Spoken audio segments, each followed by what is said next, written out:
All right, here we are. Christmas has just passed and the year's coming to a close, so it feels like the right moment to pause and reflect. Over the past year, the transformation across the Gulf has been nothing short of phenomenal, as you know, not just in scale, but in execution as well. Following some of my recent Cityscape, CAFT and FII videos, I received a lot of messages asking for more content like this, and some of the most constructive feedback was refreshingly simple for some of my friends as well. Speak a little slower, keep the videos a little shorter. Both things are not really my forte, but here we are.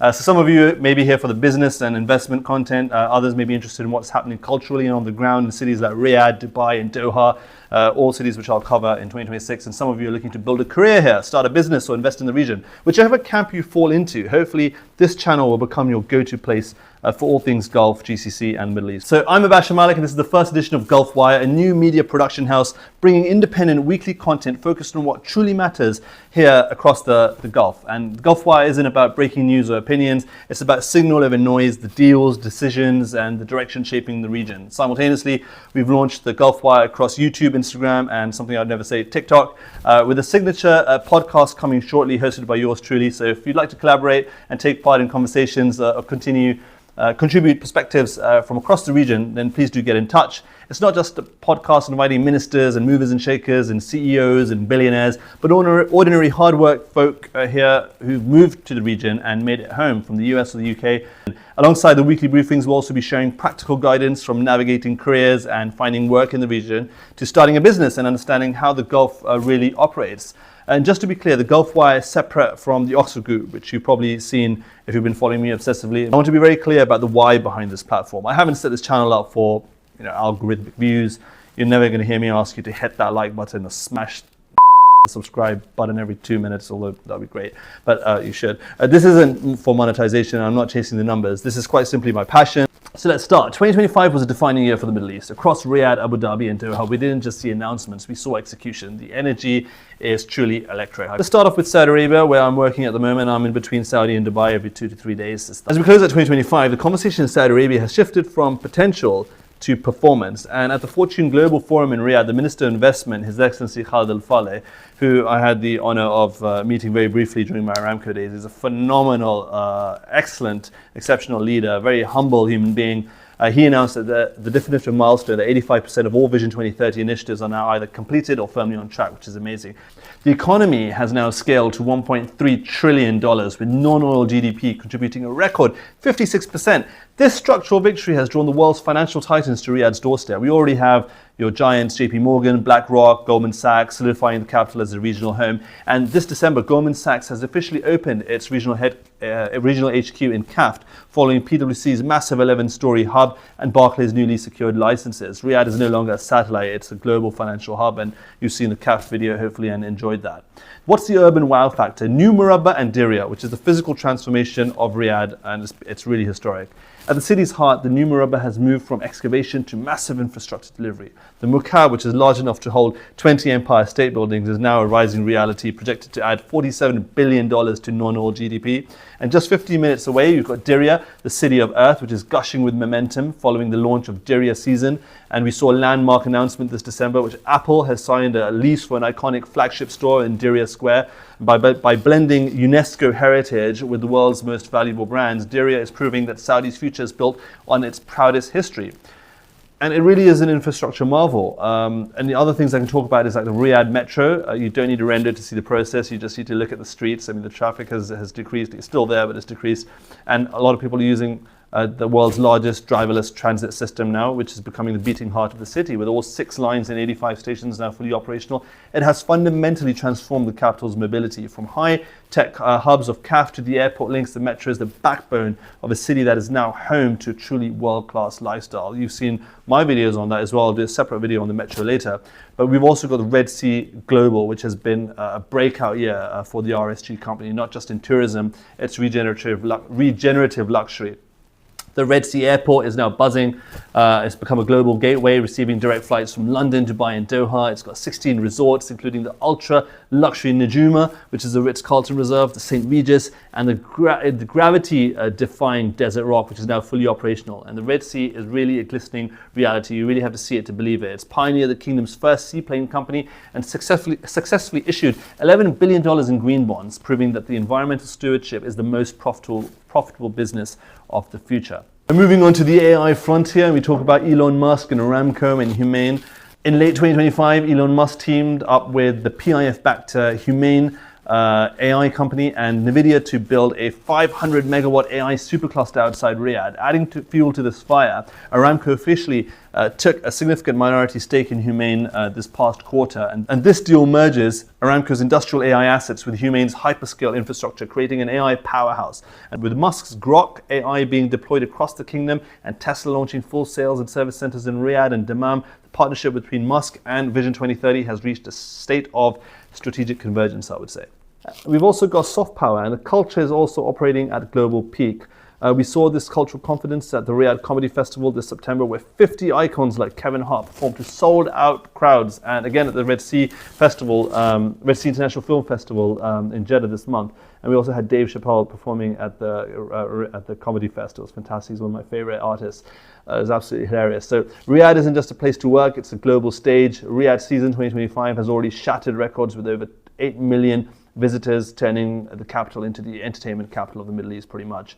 And Cristiano Ronaldo, I think we heard news on LinkedIn the other day that he's actually bought a massive home at the Red Sea as well, so more news on that later. The grand finale is Qiddiya and the 2026 horizon, with the ultimate finale on December 31st this year, New Year's Eve. The world will watch the grand opening of the Six Flags Qiddiya City. It features Falcon's Flight, the tallest and fastest roller coaster on Earth. This momentum is wholly backed by the public investment fund, otherwise known as the PIF, which has officially hit the $1 trillion assets under management AUM milestone. As Princess Rasis Al Saud noted in the PIF's latest impact report, the fund is now a precision-guided engine for growth, with 95% of green bond proceeds already fueling these new cities. You can see the report link below. And for investors, the final bell is January the 21st, 2026. That is the day the new foreign ownership law goes live, allowing international individuals, foreign individuals like myself or anyone else, to own property across the Kingdom of Saudi Arabia. It is a milestone moment, with Riyadh's real estate sales hitting 17.6 billion SAR in Q3 and Dammam seeing a 60% surge. You need to look out for Dammam. The momentum is unbreakable. Saudi Arabia hasn't arrived. It really is leading in the real estate sector. So this is something to look out for. And what I was thinking while I was creating a script for this episode is that we really do need to educate people on how to invest in Saudi Arabia, how to buy real estate. It's a question which I get asked all the time is, how do I buy property in Saudi Arabia? How do I buy, for example, in a Giga-Project or Neom or whatever it may be? So I will give you some of that guidance and we'll do a separate episode on that. Right, now let's talk about Abu Dhabi, where I'm sitting close to right now. As we close out 2025, Abu Dhabi has transitioned from a regional powerhouse to the undisputed capital of capital. I've been hearing that a lot recently. Under the leadership of His Excellency Ahmed Jassim Al-Zabi, the chairman of the Abu Dhabi Department of Economic Development, the Emirates' Falcon Economy has achieved historic heights. The numbers tell the story themselves. Abu Dhabi's real GDP grew by 3.8% this year alone, but the real victory lies in the non-oil sector. Now, non-oil activities now contribute a record 57% of the total GDP, proving that the diversification strategy is no longer a plan, it's the actual reality. The $9 trillion milestone, let's talk about that.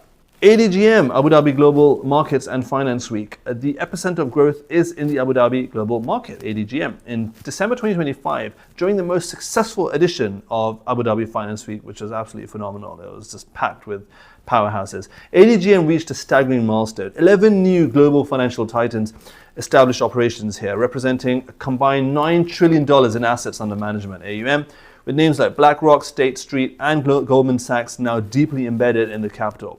ADGM has seen a 42% year-on-year increase in AUM.